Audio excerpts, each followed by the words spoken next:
welcome to the local campaign, helping voters make an informed choice in the upcoming municipal election. I'm your moderator and host, Dan Polishchuk. Tonight we have the Kitchener Ward 10 debate. Kitchener's 10th Ward is located in the central north portion of Kitchener and is bordered by Highway 85 on the northeast side, the City of Waterloo on the northwest, and King Street along the southwest axis. The ward contains the North Ward and Fairfield neighborhoods, as well as Bryda Park. The candidates vying for this council seat are the incumbent, Sarah Marsh, and candidate, Peter Meyer. Speaking order was drawn before the debate, so with their opening remarks, here is Peter Meyer. Hello. I am a candidate for Kitchener City Council because I want to serve our community. I want to represent the citizens, businesses, and social service organizations of Ward 10. I want to be your voice at City Hall. I am committed to using my experience and unique perspective to do all I can to improve our city. I have lived and worked in our community for 43 years, and it has given me so much that I feel an obligation to give back. I have proudly served our community through my career and volunteer activities, and I want to continue this service as a member of Kitchener City Council. I will work with you to ensure our city develops in a responsible and sustainable manner and is inclusive and accessible to all residents. Let's work together to make our Kitchener stronger. Thank you. Thank you very much. Ms. Marsh. I'm Sarah Marsh, your Ward 10 councillor. Over the last 4 years, I've devoted my time, my energy, and my focus to serving the community, and it has been a humbling, rewarding experience. I'm extremely proud of my accomplishments. I helped shape the award-winning Love My Hood strategy, which empowers neighbors to initiate neighborhood initiatives that build on their beautiful neighborhoods. I've supported hundreds of residents in resolving neighborhood issues. I have been a strong voice at the Kitchener Downtown BIA, approving investments that help our businesses thrive. I walk the walk when it comes to endorsing our very talented artists and cultural organizations. I actively participate on 7 boards and committees, and I promote and show up for over 100 community events each year. Together with my colleagues, we have maintained tax increases at or below the rate of inflation while maintaining excellent city services, and that is something I'm committed to continuing in my next term of council.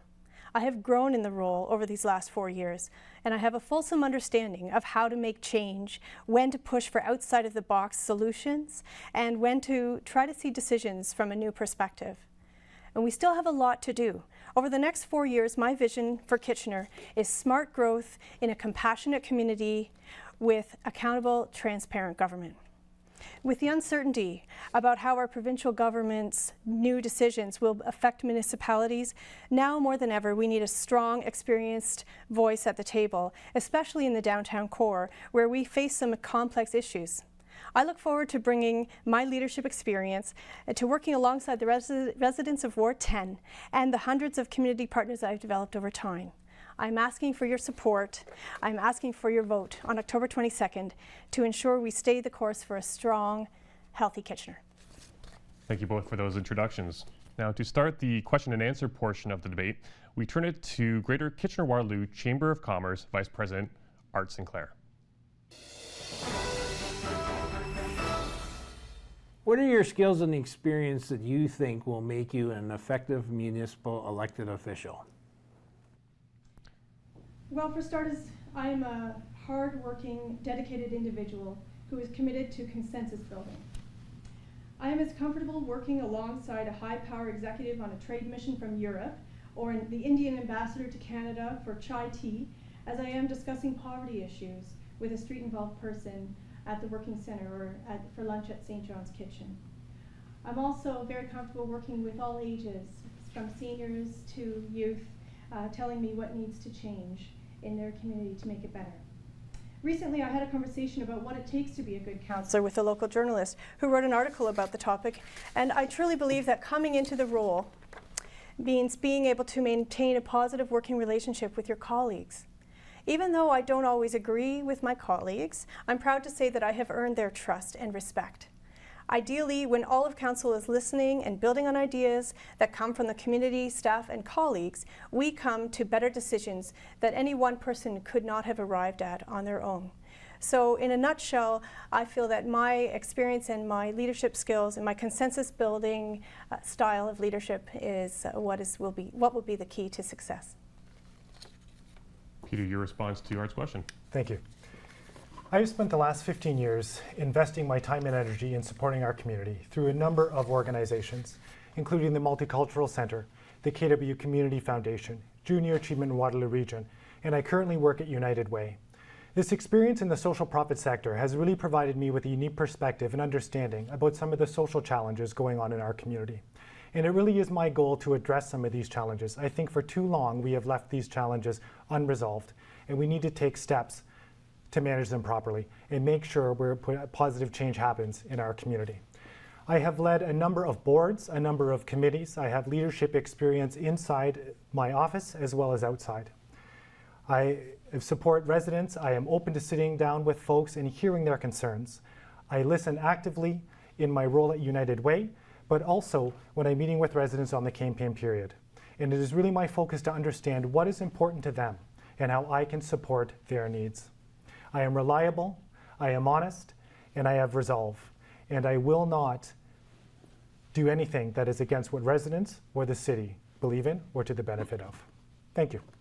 Thank you both. Speaking of residents, the next question focuses on some neighborhood issues, and I'll start with yourself, Peter. What is your position on the demolition of properties in the Civic Center neighborhood that some heritage advocates would like to see saved?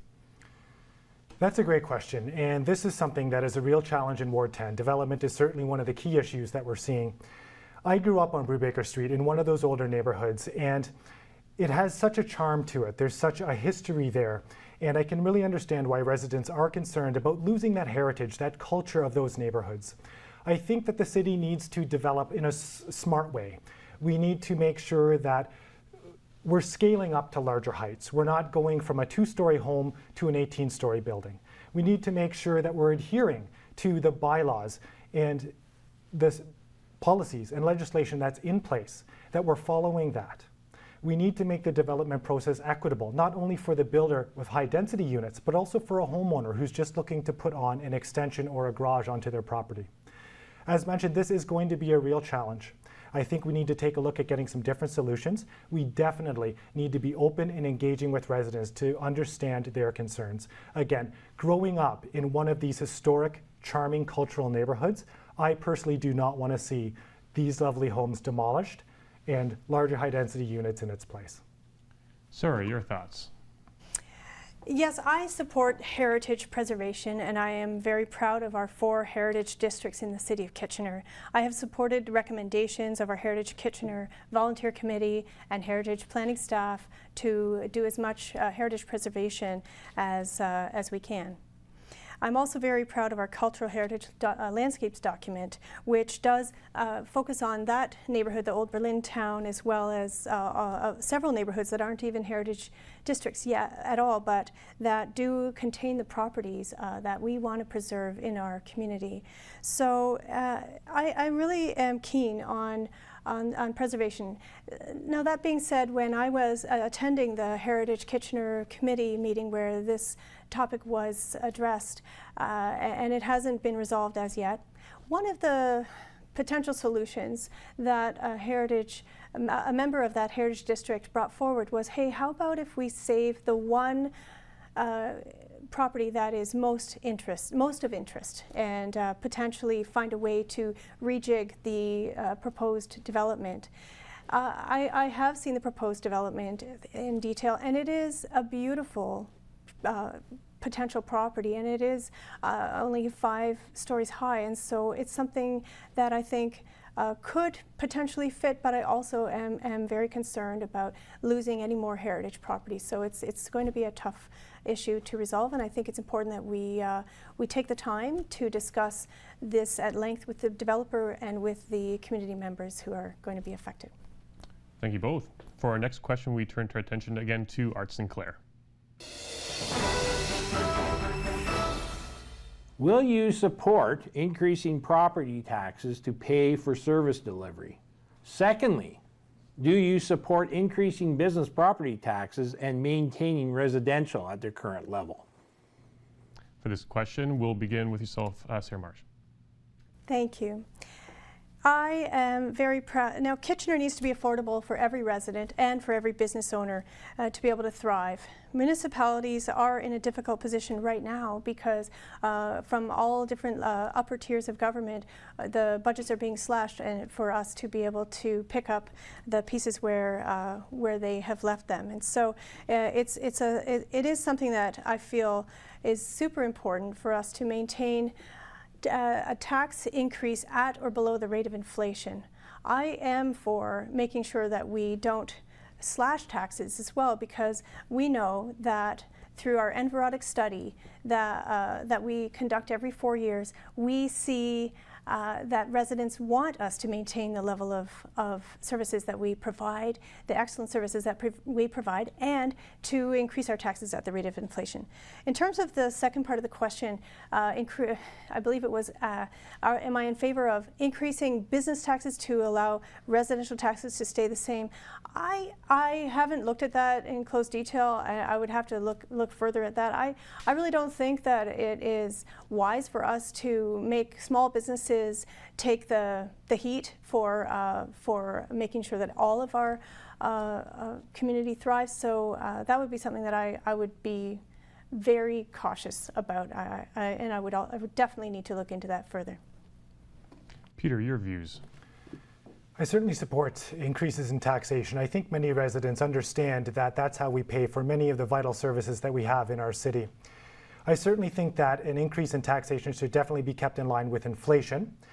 And we need to be transparent. I think if we're able to communicate with residents why the tax rate is going up and provide justification for that, they're going to understand. Because again, a lot of residents rely on some of the services that we provide. And if they don't, those services take care of individuals that are less fortunate in our community that still do deserve a hand up. In terms of the second part of the question, that's a tricky one. I think it would be very difficult to increase taxes on a small business, on a mom and pop shop. Where I think maybe we would want to take a look at this is, do we take a look at increasing taxes depending on the size of the business? So if you're a medium-sized business or a large-sized business, perhaps that's what we need to do. I mean, let's face it, these large corporations make huge sums of money every quarter, and if anyone can afford additional tax increase, it certainly would be those corporations. I'm not saying that this is going to go over well, but if there is to be a tax increase on business, I would support it going towards larger, successful businesses versus a small business that has started locally. Okay, from that we shift over to another area, and minor sports more specifically. How would you address the issue of nighttime baseball games at Bright Up Park? Should lights be added to the diamonds, or should the park be vacated after dusk? And Peter, you get the first crack at this. Baseball seems to have a resurgence over the last couple of years with the Blue Jays doing so well, and I know that this is a challenge as well in the city of Waterloo. I think that certainly we should allow games to be played after dark. Some of these teams could be made up of children, and who wouldn't want to hear the laughter and fun of children happening at a baseball diamond playing a game? I think it would be important to install those lights. I do understand that Bright Up Park is nestled in a residential area. I think if we were to implement time that a game would not go past 10 o'clock or 11 o'clock or what that may be, hopefully residents would be on board with that. I certainly think it's important that we have those services available for our city. Part of the benefits of living in any community is you want to be able to access activities and entertainment, and a baseball diamond certainly is one of those. I mean, it promotes healthcare, healthy lifestyles for these children, for the adults playing. So certainly, why would we not invest in those lights and allow games to be played past dusk? Thank you. Sarah, what's your perspective on the diamond situation? Well, I have a lot of thoughts about the ball game situation. It's true that baseball has had a resurgence in minor ball in the last several years, even though right now, unfortunately, our beloved Blue Jays are at a 60 win, 90 losses point in time. We're still fans of the Blue Jays, however. And so it's really important that we understand the residents' perspective on that issue. The residents who are adjacent to the park came forward to us when they heard about the proposed lights, which have been approved, by the way. It's happening. They came forward and told us that we are already frustrated with what's happening in the in-game noise situation, with a lot of cheering at late hours, and we're concerned about the people peeing on little kids or older peeing on our yards, and we're concerned with all kinds of swearing, etc. And so we had no idea that that was happening, because nobody had really brought that to my attention at any way, and staff were surprised as well. So we took a pause and we looked at, okay, what should we do about this? Because we know we are at max capacity with the ball diamonds, and we need to find more ball diamonds for kids to be able to learn how to play ball and to develop their skills and become the next Blue Jays and hopefully win the World Series at some point. So basically what we did is we developed a working group that includes members of the adjacent community as well as members of the Kitchener Minor Ball Association to work together to work through the issues and stay in good communication. We are meeting on a regular basis every 3 to 4 months to stay in touch. We've also made sure that we have added berm and landscaping to decrease the impact that we'll have on the neighbors. We'll take a pause now and also turn our attention once more to Art Sinclair for one more question. Another issue that all municipalities across Ontario and Canada have been facing for the last number of years has been low-income housing support. It's been an issue in Waterloo region and, as I mentioned, across Ontario. What would you propose to increase the number of low-income housing units in your municipality? Sarah, you have the first opportunity to provide your insight. Okay. So let's be clear that members of the community are struggling, and we have heard loud and clear from Kitchener residents that that they want us to have a compassionate view on making sure that everybody's looked after in the community. Now, low-income housing is, for the most part, a regional issue, but it is something that we need to look at supporting and finding affordable housing incentives for our new properties as they are coming on board. And that is something that I have been a very strong advocate for. I worked hard with the developer who came forward for the Drulo building, which is going to be a whole block between King, Madison, Cameron, and Charles, and with over 400 new units coming, they are going to be having at least 10 affordable housing units within that property, and it'll be scattered without. It won't be. I would never ever support affordable housing on its own, sort of. In its own little bubble, because I really think that it's important that we have a mix of ranges of income in one area. In any area, every area. So actually, I'm very much for working harder to find more ways and accessing grant money from other levels of government. The federal government has promised $7 billion over the next 10 years in supports for affordable housing. Let's access those funds. Let's work together to build more affordable housing. I think we need affordable housing specifically for veterans especially. We need affordable housing for all members, especially seniors as well. So I'm looking forward to working on that.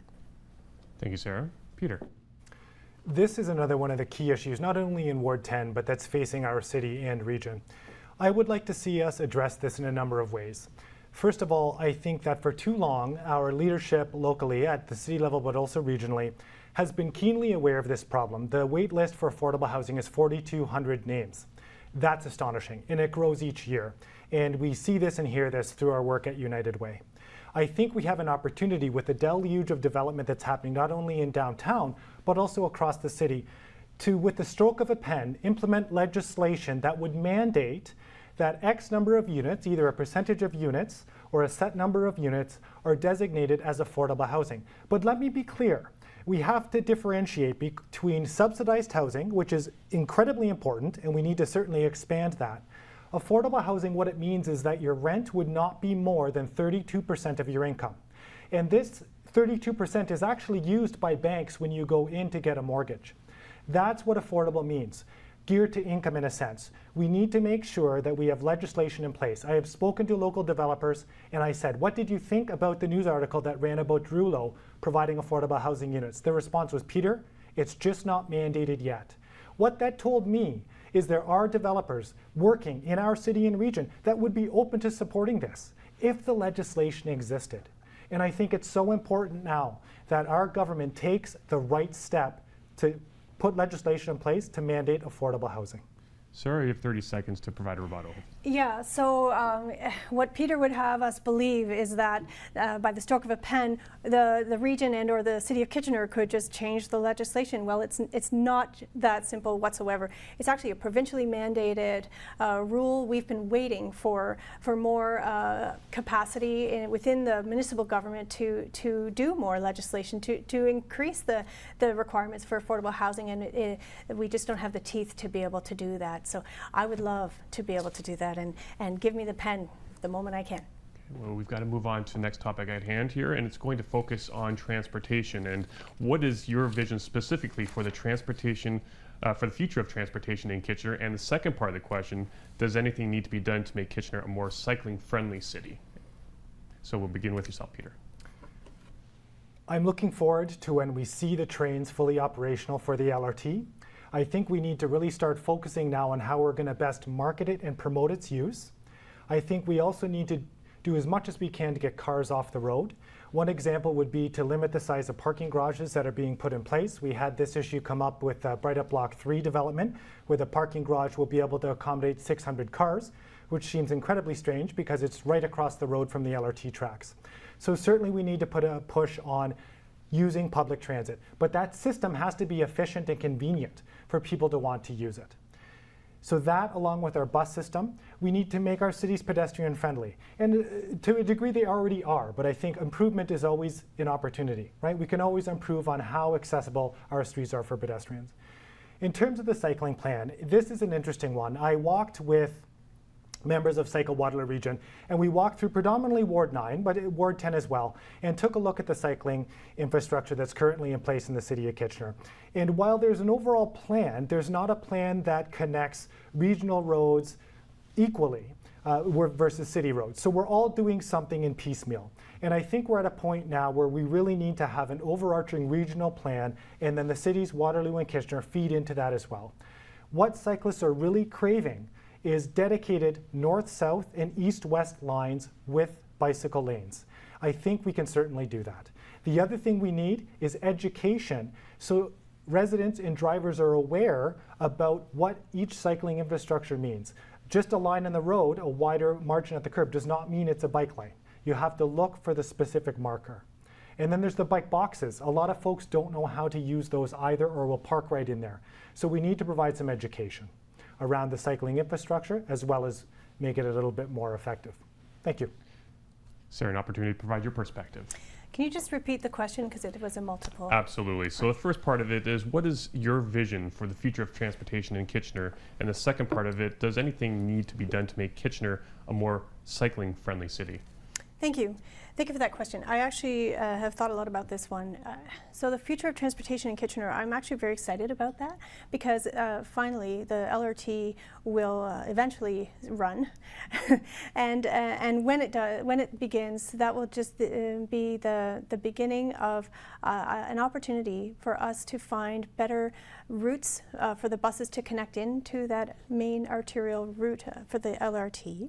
And I really think that the more we have opportunities for people to get out of their cars, and for it to be actually more convenient to get out of your car and drive, or sorry, get out of your car and take the public transit, than to get in your car, drive, and then have trouble getting through because of gridlock, etc. That is going to be one of the motivators for people to choose public transit and or cycling.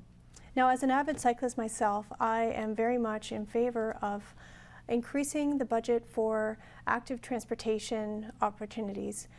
There's a new organization, Cycle Waterloo Region, and I had a chance to go on a bike ride throughout Ward 10 with a representative, and really what they're looking for is a minimum set of connected routes so that people can get from A to B to get to where they need to go, and for us to also have easy to use bicycle parking so that once they get to their destination, they have a safe, secure place to lock up their bikes. I think we can gain inspiration from cycling cities across the world. Of course, in the Netherlands and in Denmark are prime examples, but right here in Canada, we've got amazing things happening in Calgary, in Edmonton, Vancouver, and Ottawa, and of course Montreal. And I think that it's prime time for us here in Waterloo Region, including Kitchener, to move forward on active transportation. Thank you very much. Now that brings an end to the question and answer portion of the debate, but we now allow each candidate to provide a closing statement, and we'll begin with the incumbent, Sarah Marsh.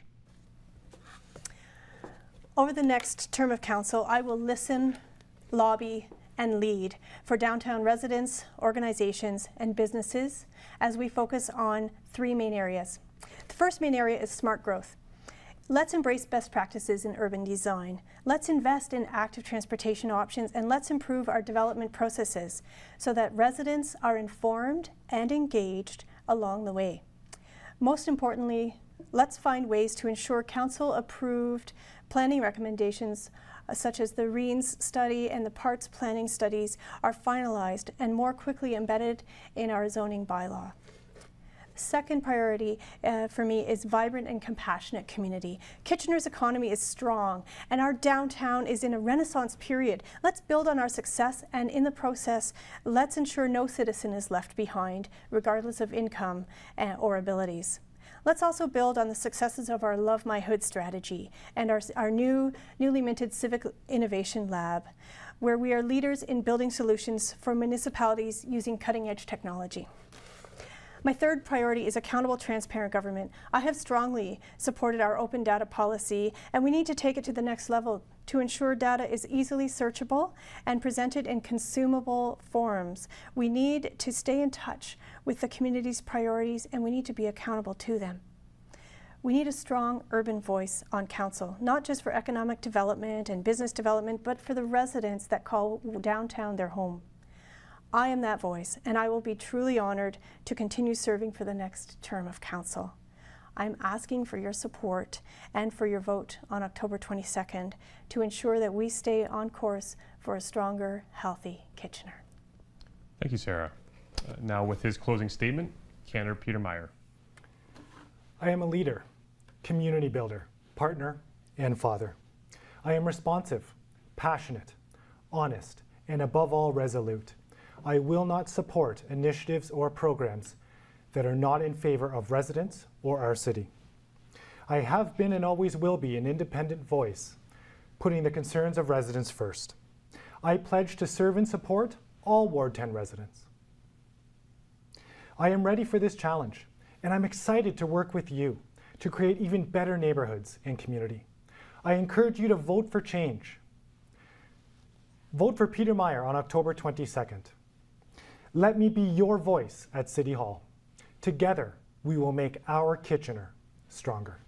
Thank you. All right, well, I'd like to thank both of you, Ward 10 candidates, for participating in tonight's debate, and we thank you for tuning in wherever you might be, whether it's at home or online. So make sure to watch Rogers TV on the night of October 22nd for up-to-the-minute local results. Thanks again for watching.